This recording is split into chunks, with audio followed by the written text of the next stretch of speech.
क्या आपका uric acid बढ़ा हुआ है तो आप बिल्कुल टेंशन मत लें। मैं आज आपको ऐसे फ्रूट्स बताऊंगा जो यूरिक एसिड को कुदरती तौर पर कंट्रोल में रखते हैं। पहले नंबर पर आप चेरी का इस्तेमाल करें। चेरी में एंथोसाइनिन्स मौजूद होते हैं जो जिस्म में से सोजिश कम करते हैं और यूरिक एसिड मुकम्मल कंट्रोल में रहता है। दूसरे नंबर पर है संतरा और लीमू। ये यूरिक एसिड को घोलते हैं। इसमें विटामिन सी भी मौजूद होता है जो जिस्म में से यूरिक एसिड को निकालने में मदद देता है। तीसरे नंबर पर है सेब। सेब के अंदर मैलिक एसिड मौजूद होता है जो जिस्म में से यूरिक एसिड को निकालने में मदद देता है।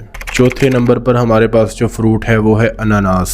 इसमें ब्रोमीलेन होता है जो जिस्म में से सोजिश को कम करता है और यूरिक एसिड को कंट्रोल में रखने में मदद देता है। पांचवें नंबर पर है केला। इसमें पोटाशियम मौजूद होता है जो यूरिक एसिड को जिस्म में से बाहर निकालता है। सेहतमंद जिंदगी गुजारने के लिए ज्यादा से ज्यादा वर्जिश करें, मुनासिब खुराक का इस्तेमाल करें और सेहतमंद जिंदगी का मजा लें। Follow us for more information. Thank you.